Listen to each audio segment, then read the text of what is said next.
Banyak orang munafik di Indonesia, tapi munafiknya belum stadium 4. Banyak. Di rezim inilah banyak sekali golongan-golongan. Sebelum kita lanjut, jangan lupa like, comment, subscribe, dan nyalakan notifikasinya agar tidak ketinggalan info terbaru lainnya. Semoga bermanfaat. Assalamualaikum warahmatullahi wabarakatuh. Terima kasih sudah menonton di channel ini.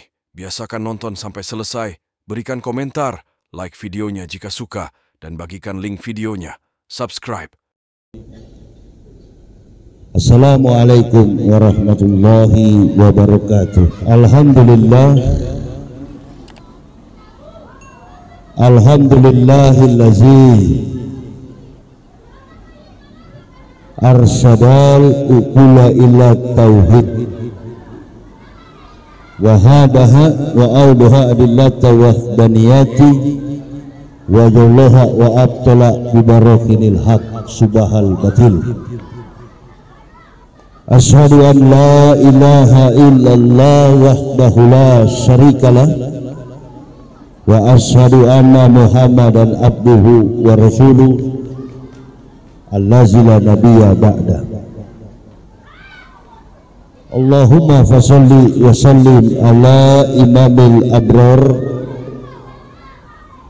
wal muqarribin sayyidina wa maulana Muhammadin wa ala alihi wa sahbihi al-ansar wal muhajirin wa alaina ma'ahum birahmatika ya arhamar rahimin. Faqala Allah Ta'ala fil kitabil azizil karim, a'udzu billahi minasy syaithanir rajim, bismillahirrahmanirrahim. Alhamdulillahillazi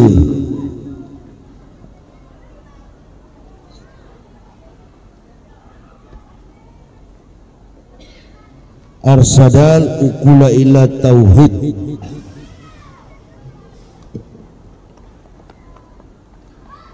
Qul innani hadani Rabbi ila siratin mustaqim dinan qiyama millata Ibrahim hanif wa ma kana minal musyrikin qul aina sholati wa nusuki wa mahyaya wa mamati lillahi rabbil alamin. Ibu bapak saudara-saudaraku rahimakumullah yang kami hormati, kami muliakan, para alim, para ulama, tokoh-tokoh masyarakat, Badan Kemakmuran Masjid Ar-Rahman Kota Pekanbaru, Provinsi Riau, imam rawatib, dan yang kami cintai, kami banggakan, ma'asyiral muslimin wal muslimah rahimakumullah. Bersyukur kita kehadirat Allah Subhanahu wa Ta'ala dalam peristirahatan, dalam tidur kita semalam tadi. Allah masih memberikan kepada kita napas hingga kita boleh berdiri hidup sampai saat ini. Tidak ada syukur yang paling nyata dalam hidup kita ini yang perlu kita syukuri kecuali napas yang diberikan oleh Allah. Tidak sedikit manusia di rumah sakit sana tinggal menggunakan oksigen, tersengal-sengal nafas mereka untuk bernapas. Disediakan begitu banyak makanan dan minuman, disediakan bermacam aneka buah-buahan, minuman apapun dalam bentuk kemasan apapun, tak bisa mereka konsumsi. Mengapa? Karena mereka sakit. Bahkan di antara mereka ada yang kembali ke rahmatullah alias wafat. Pagi hari ini kita masih hidup, kita masih bernapas, kita masih diberi waktu untuk bersilaturahmi. Ibu bapak, saudara-saudaraku, Indonesia ini dikenal sebagai masyarakat Muslim terbesar di dunia. Hampir 1 dekade, hampir 10 tahun pemerintahan rezim yang sedang berkuasa ini tertati-tati dengan segala kekuatan kita untuk memperjuangkan negara dan agama ini. Dari awal pemerintahan rezim ini sampai sekarang dikejar-kejar dengan berbagai macam musibah. Semakin musibah itu lari, murka Allah selalu mengikutinya. Menghindar ke kanan, murka datang ke kanan. Menghindar ke kiri, musibah murka datang ke kiri. Ke arah manapun,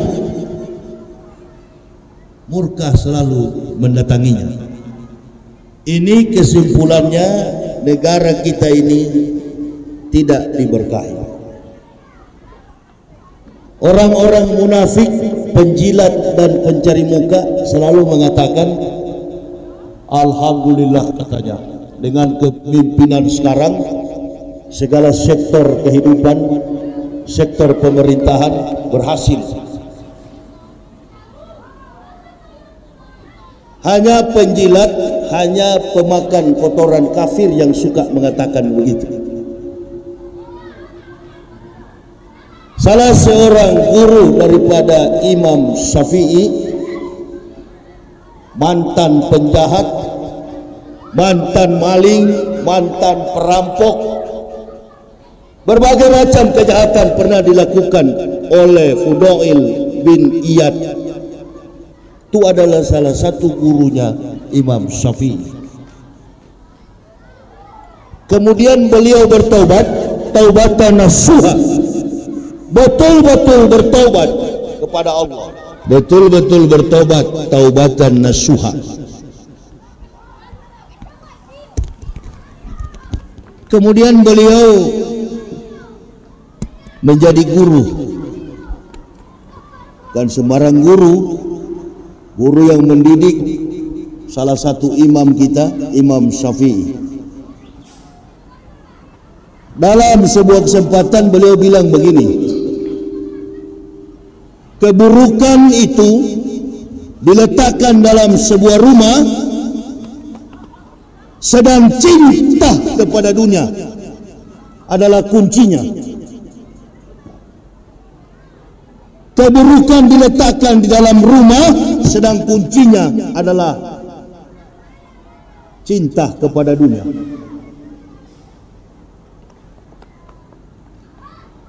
Sebaliknya beliau katakan, kebaikan diletakkan di dalam rumah, zuhud adalah kuncinya. Jadi ada perbedaan yang diberikan oleh Fudail bin Iyad. Rumah yang dimaksud itu bisa jadi rumah tangga, istana presiden, atau gedung Dewan Perwakilan Rakyat, bisa jadi. Dari 3 lembaga legislatif, yudikatif, eksekutif,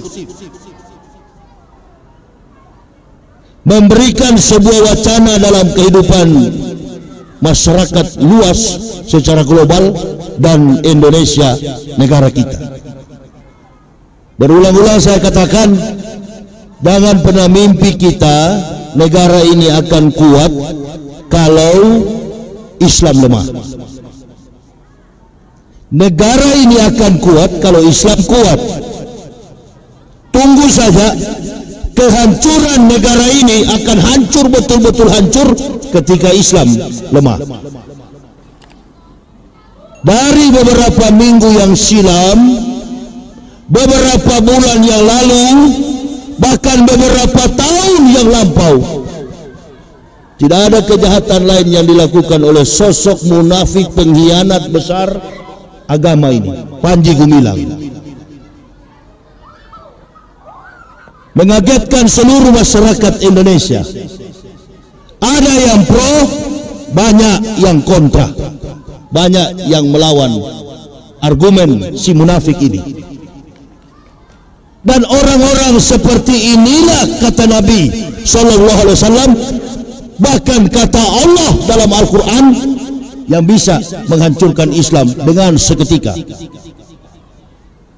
Banyak orang munafik di Indonesia, tapi munafiknya belum stadium 4. Banyak.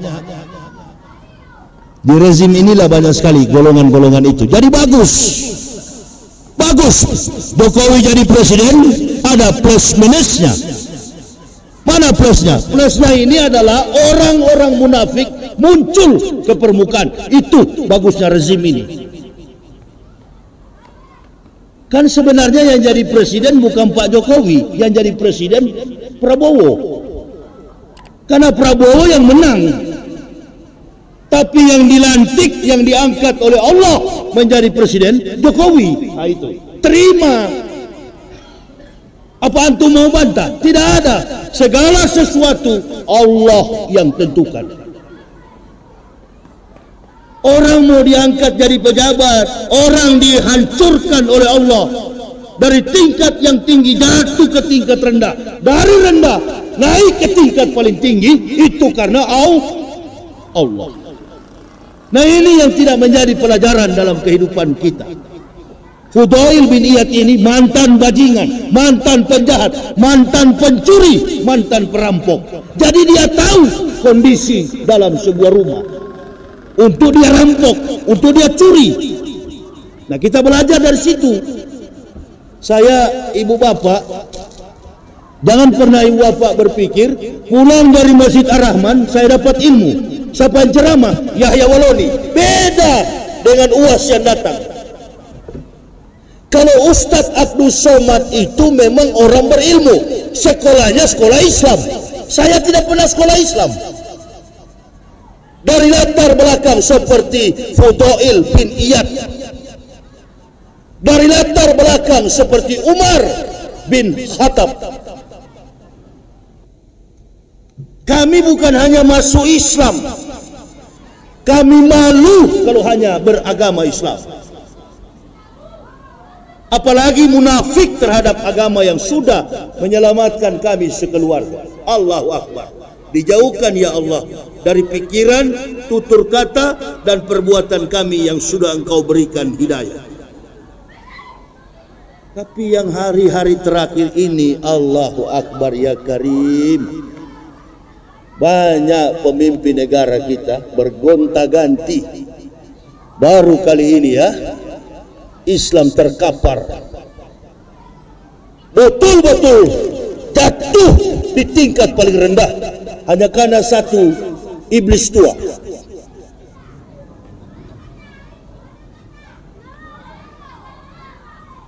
Kita kok nggak senang kalau lihat yang begitu? Karena Nabi memberikan sebuah perintah. Siapa kata Nabi? Berdiam melihat kebenaran diganggu, kata Rasulullah, maka mereka adalah syaitonun akros, setan yang bisu. Ibu bapak dan saya kan bukan setan. Tergantung nyali kita.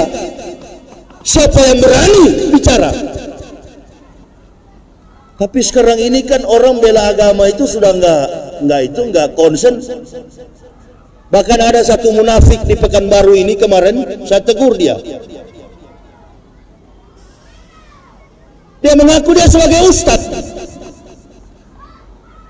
Dan dia katakan kepada saya, enak ya di dalam penjara.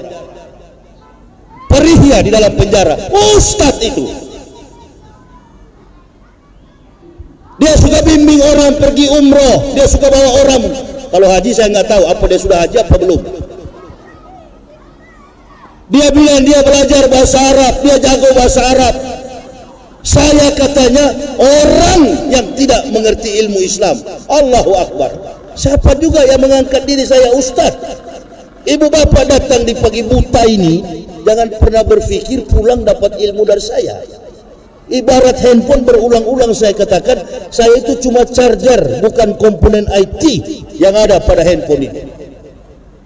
Ujung-ujungnya, ibu bapak, semahal apapun handphone saudara, ketika lowbat, baterainya lemah, Anda perlu charger. Insya Allah. Kalau mau lihat ustadz yang laki-laki, ustadz yang betul-betul jujur, ini sekarang. Kalau cuma mengaku ustadz, banyak yang ngaku ustadz. Panji Gumilang bukan cuma ustadz, di atasnya neneknya ustadz, Syekh. Itu dia. Untung, alhamdulillah, saya ini masuk Islam dari watak yang tidak pengkhianat, yang bukan munafik. Karena munafik itu adalah karakter, behavior, karakter animal behavior. Itu munafik itu adalah kelakuan binatang, bukan kelakuan manusia. Coba lihat itu apa itu gurita, dia tempel di batu merah-merah, ditempel di batu putih-putih, ditempel di batu kuning-kuning, di batu biru-biru. Itu gurita. Ini dia. Ada satu juga, tempel di daun merah jadi merah, tempel di daun putih jadi putih, bunglon. Ini sifat binatang yang berkamuflase. Saya dari kecil dalam keluarga di Manado, betul saya bukan dari latar belakang Islam, saya dari kafir yang masuk Islam karena hidayah Allah. Dan itu tidak murah. Kami mau rela dihina, kami rela difitnah, bahkan insya Allah ada rekan-rekan kami yang dibunuh hanya karena mengucapkan la ilaha. Masya Allah. Antum pikir itu gampang seperti antum dapat Islam itu kan memang nenek moyangnya Islam. Lalu dia bilang sama saya, kamu yang sering singgung-singgung pemerintah. Oh, saya bilang, kamu di bidang itu, kamu di bagian itu ya. Hei munafik, kau kenapa ngaku ustad? Kamu ustad dari mana? Dia bilang, satu pekan baru kenal dia katanya. Saya nggak usah sebut namanya, nanti kalau viral dia yang top. Kasihan. Allahu Akbar, pemakan tai, pemakan kotoran. Nabi bilang begitu. Bukan saya yang bilang, Nabi yang mengatakan. Yang aku khawatir dari umatku, apabila mereka hanya berpikir apa yang masuk ke dalam mulutnya disimpan ke dalam perutnya, maka harga nilai kehormatan manusia itu tak lebih daripada kotoran yang keluar di dalam perut, tai. Saya bilang, ilmu yang kau sampaikan itu bukan ilmu Islam, ilmu tai. Ilmu tai ibu bapak tahu, hanya bicara soal dunia, tapi dia nggak berani bicara kebatilan. Ketika orang berlaku batil, dia tiarap. Nanti kalau Islam sudah bagus, Islam sudah aman, wah, muncul paling depan sebagai pendakwah. Ini yang paling bahaya dalam Islam ini bukan orang kafir. Orang kafir di luar sana berapa persentasenya? Yang bahaya dari dulu saya berdakwah, bahkan Masjid Ar-Rahman ini sering saya berdakwah. Apa saya katakan? Gampang sekali kok kalau orang kafir tetangga kita ada nama Matius, sudah nggak usah tanya, Matius sudah pasti kafir. Ada tetangga kita nama Ismail, sudah nggak usah tanya, Ismail pasti Islam. Ini ibu bapak. Orang munafik ini, dia bukan di gereja, bukan di kelenteng, bukan di vihara. Ada satu channel YouTube yang punya orang kafir, pemuda Islam katanya, lulusan pesantren, mengajak agama Kristen, Hindu, Buddha, dan banyak agama yang di luar Islam, orang-orang kafir, untuk mengusir para habaib yang ada di Indonesia. Awas kita ibu bapak jangan terjebak. Saya sudah berulang-ulang katakan, kuatnya orang kafir itu bukan mereka yang kuat, tapi bagaimana caranya hancurkan Islam pakai orang Islam. Ini dia Panji Gumilang punya riwayat. Dia mengatakan, coba kita pelajari katanya kitab Perjanjian Lama dan Perjanjian Baru. Oh, Ustadz Somad mengatakan dia antek Yahudi. Kalau saya beda dengan Ustadz Somad. Orang Yahudi ini, ibu bapak mesti tahu. Orang Yahudi ini dia tidak berani menggunakan dan tidak kelas hanya sekelas Panji Gumilang, enggak kelas. Dia tahu Panji Gumilang itu cuma ustadz. Orang Yahudi itu kalau mau mempengaruhi seseorang, dia pakai Gus Dur, SBY, Yusuf Kala, orang-orang yang top dalam bidang pemerintahan, baru dia manfaatkan. Tapi kalau sekelas Panji Gumilang tidak, ini yang salah. Karena di dalam percakapan dialog Panji Gumilang, dia mengatakan kita harus membaca, melihat isi daripada Perjanjian Lama dan Perjanjian Baru. Artinya kita mesti belajar Introduction to the Old and New Testament. Jadi itu bukan bidang UAS, bidang Yahya.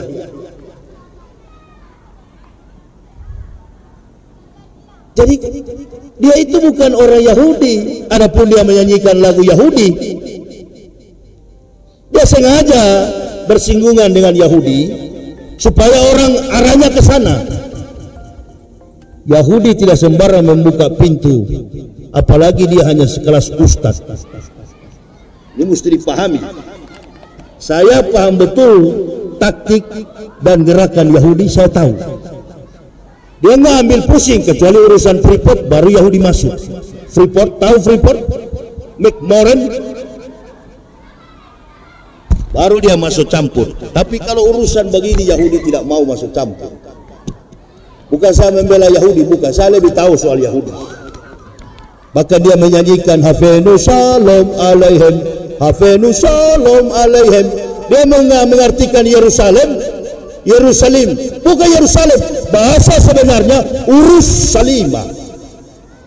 Alaihim itu adalah alaihim itu adalah keselamatan, damai sejahtera, shalom bagi Israel. Diputar lagu itu di setiap momentum kedatangan orang di bandara Tel Aviv. Ini dia. Kalau kayak kita Indonesia, tanah airku Indonesia, negeri elok amat ku cinta, sama dengan makna daripada Hafenu Shalom. Kalau orang mengucapkan Shalom Elohim, Shalom kafirin, sahabat kafirin itu sahabat, selamat, damai sejahtera bagimu sahabat, atau kita orang Islam menyebutnya Assalamu alaikum pakai tasjid.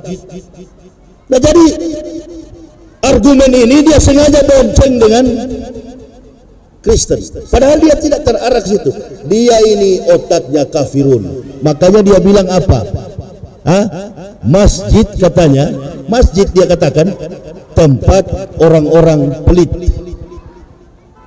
Masjid orang-orang yang putus asa, kata Panji Gumilang. Maka yang benar itu, haji yang benar itu ibadah, rumah yang benar ibadah itu katanya Vatikan. Ayo, siapa dia? Dia bukan Yahudi.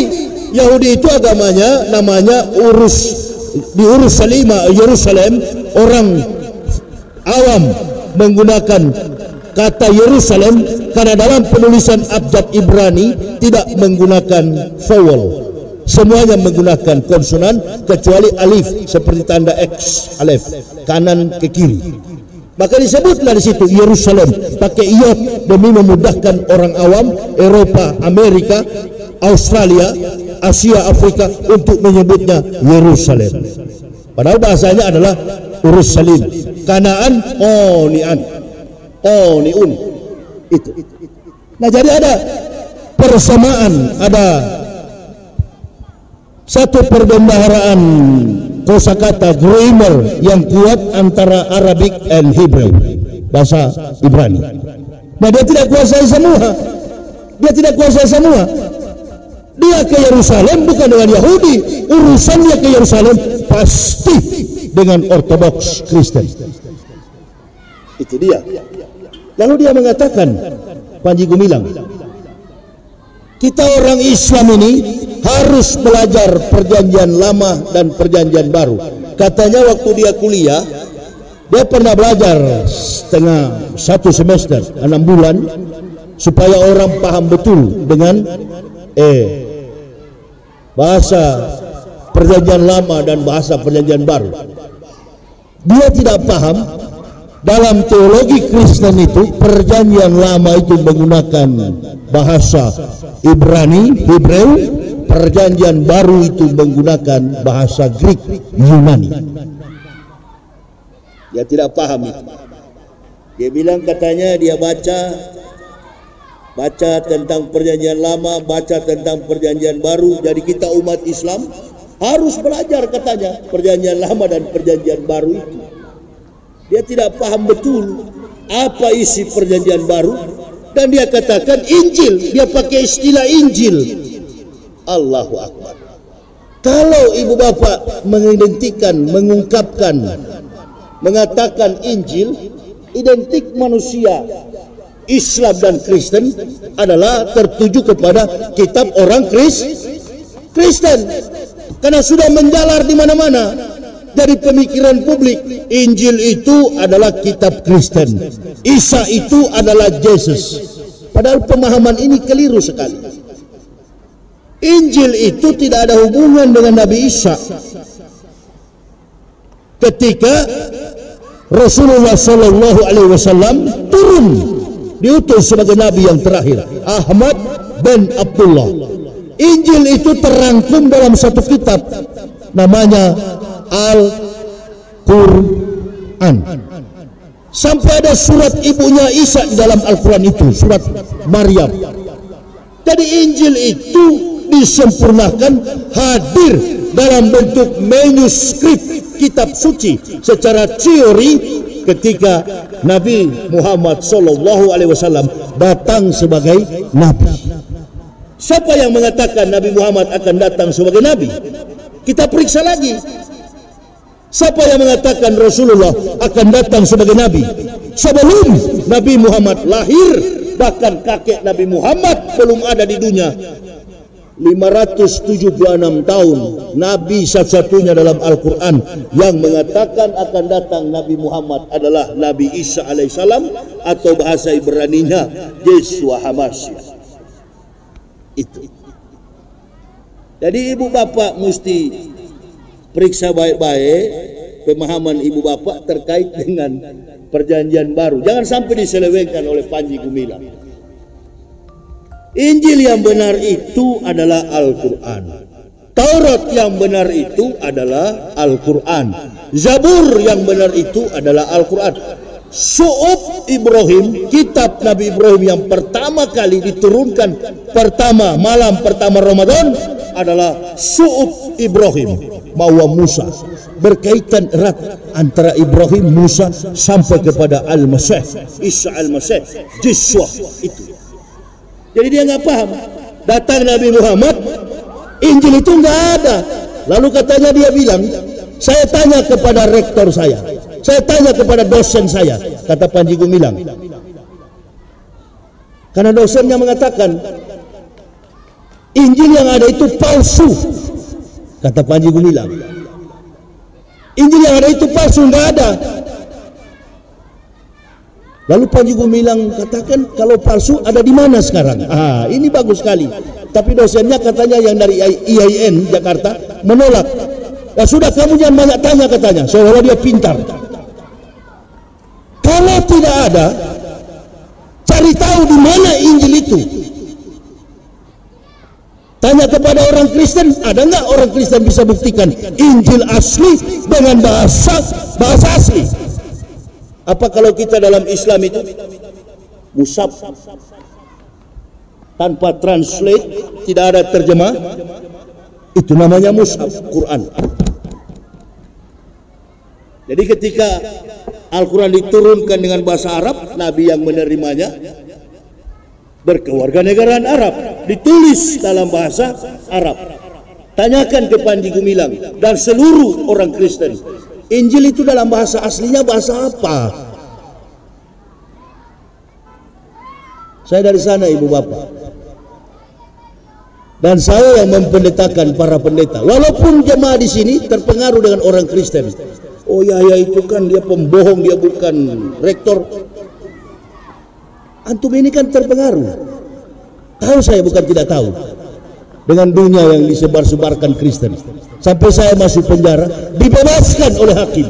Saya tunjukkan semua bukti-bukti saya, bebas. Antum nggak tahu nih permainan ini. Kristen punya satu simbol. Cerdiklah kamu seperti ular, tulus hati seperti burung merpati. Ambisi betul mereka, walaupun minoritas, untuk menguasai negara ini. Sampai kepada hal politik. Ini bagus. Kumpulkan ustadz-ustadz kaliber di Indonesia, kita dialog, kita bicara bersama. Demi tegaknya negara kita yang kita cintai. Jangan serahkan, ini kan kalau kita ikuti jalur politik, Allahu Akbar, sulit. Seperti pertandingan box tinju, salah satu lawan diikat, satu dibuka. Nggak usah kamu bebas aja, hajar aja lawanmu sampai bonyok. Nah ini, itulah Panji Gumilang mengatakan, pelit. Tapi kalau yang kita senangi, bayar 1 miliar pun mau kita. Karena apa? Di dalamnya cuma ketawa-ketawa. Inilah lengahnya kita, mayoritas kita. Tapi kata almarhum Kiai Jainuddin M.Syed, dikepung dari segala arah. Belum lagi tantangan secara eksternal, internal di dalam kita Islam. Saling menjustis, saling memvonis, saling memfitnah, pecah agama ini. Siapa yang mau tanggung jawab? Saya bertanggung jawab pribadi, karena Allah menyelamatkan kami, suami istri dan anak-anak, mendapatkan Islam.